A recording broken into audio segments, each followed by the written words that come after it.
देखिए समझिएगा बात को। श्रीमद् भागवत में सबसे पहले क्या रखा गया है? भक्ति की कथा। भक्ति रो रही है, ज्ञान वैराग्य बीमार हैं और संत नारद मिलते हैं।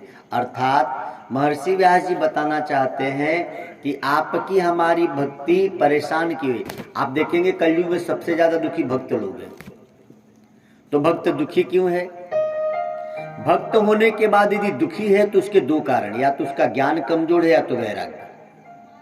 ज्ञान वैराग्य दोनों जिस भक्त के मजबूत हैं वह नरसिंह मेहता हो जाएगा, तुलसीदास हो जाएगा, दोनों आंख से अंधा सूरदास हो जाए लेकिन दुखी नहीं हो पाएगा। सूरदास जी कहते हैं, हाथ छुड़ा के जात हो निर्बल जान के मुंह। दोनों आंख से सूर है लेकिन उनको दुख नहीं है। तो दुखी का मूल कारण क्या है? हमारे जीवन में गुरु नहीं है। भक्ति, ज्ञान और वैराग्य तीनों दुखी थे। सुखी कब हुए? जब नारद जी संत मिले हैं। इसका अर्थ यह है कि हम सब में तीनों चीजें हैं। जब तक कोई संत कोई गुरु नहीं मिलते हैं तब तक ज्ञान भी है, जो कुछ भी बताया जाता है पहले से आप में है। भजन गाई गई तो अब सुन के आपके मन में आया ना कि हाँ आखिर एक दिन छूट जाएगा। ये मन में ना आए तो भी तो छूटने वाला ही है। तो आपके अंदर के वैराग्य में इस भजन ने चिंगारी डाल दी। जैसे कल भी मैंने कहा, लकड़ी में आग छुपी है लेकिन प्रकट कब होती है? जब लकड़ी को आग में डालते हैं। तिल में तेल छुपा है तो तिल को हाथ में तो नहीं समझ में आएगा, मशीन में डालो तो निकल जाता है। आप में ज्ञान भी है, भक्ति भी है, वैराग्य भी है। सत्संग में आते हैं तो तीनों उत्पन्न हो जाते हैं, प्रकट हो जाते हैं। तो सबसे पहले भागवत जी में भक्ति, ज्ञान, वैराग्य की कथा का अर्थ है, जब तक जीवन में कोई उस तरह के संत न मिले, गुरु न मिले, भगवंत को बताने वाले ज्ञानी, तब तक सब कुछ होने के बाद भी हम दूर हैं। तो इस पूरी कथा का मूल यह है, भागवत जी में जो पहला शुरुआत किया भक्ति की कथा से, कि आपके हमारे जीवन में कोई पहले तो बताने वाला होना चाहिए। अच्छा सोचो बेटिया, रोटी बनाने अपने आप सीखे थे क्या? किसी ने तो बताया ऐसे बनाया जाता है। माँ ने सिखाया, बहन ने सिखाया, किसी को भाभी ने सिखाया, कोई तो बताया होगा। साइकिल चलाना अपने आप नहीं सीखे, किसी ने बताया होगा। तो भगवान अपने आप मिलेगा क्या? अच्छा बताने वाला मिले तो किसी भी उम्र का व्यक्ति पा सकता है। 14 बरस के गुरु और 1400 बरस के शिष्य, कलयुग की घटना है ये, महाराष्ट्र की। 14 बरस के गुरु कौन है? ज्ञानेश्वर जी महाराज। और उनके शिष्य थे चांददेव जी। चांददेव जी 14 बार मृत्यु को धोखा दिया। प्राणायाम जानते थे और बहुत जानकार थे, भक्ति उनकी बड़ी प्रगाढ़ थी। तो जब उनकी मृत्यु नजदीक आती तो अपने प्राणों को ऐसा चढ़ा लेते कि यमदूत भी धोखा खा जाते कि मर गया।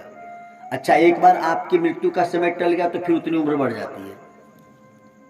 ऐसे करके 14 बार मृत्यु को धोखा देने वाले चांददेव महाराज, इतनी तपस्या है, शेर पर बैठ के चले हैं ज्ञानेश्वर जी से मिलने के लिए, ताकि मैं दिखा सकूं कि मैं ऐरा गहरा नहीं हूं। शिष्य 1400 वर्ष बूढ़ा और शिष्य चला है गुरु को अपना बल दिखाने। 14 वर्ष के थे ज्ञानेश्वर जी महाराज और दीवार पर बैठे हुए थे। शेर पे बैठे हैं बिना लगाम के। लोगों ने आके ज्ञानेश्वर जी से कहा कि आपकी कुटिया की तरफ चांददेव जी महाराज है। चांददेव जी के बहुत शिष्य थे, प्रभाव बहुत था उनका, लेकिन बाघ पे शेर पे बैठ के आ रहे हैं। तो फिर भी जीव था, उसको अपने तपस्या के बल से अपने वश में किए, उस पर बैठे थे। ज्ञानेश्वर जी जिस दीवार पर बैठे तो भैया बोले तू ही चल।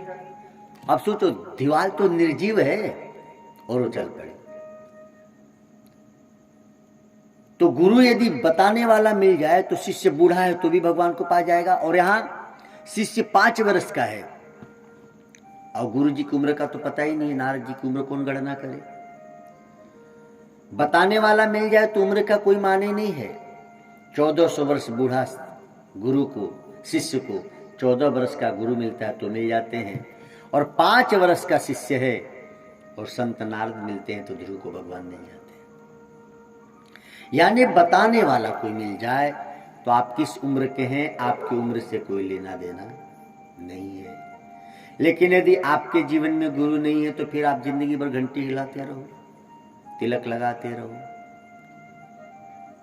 इसीलिए भागवत की पहली कथा से सीख मिल रही है।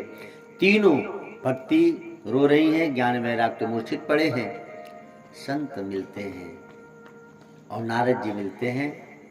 नारद जी के द्वारा, ऋषियों के द्वारा भगवत कथा की प्राप्ति होती है माता भक्ति जी को। और जैसे ही कथा आरंभ होती है, भागवत कहती है ज्ञान और वैराग्य स्वस्थ होकर उठ के बैठ गए।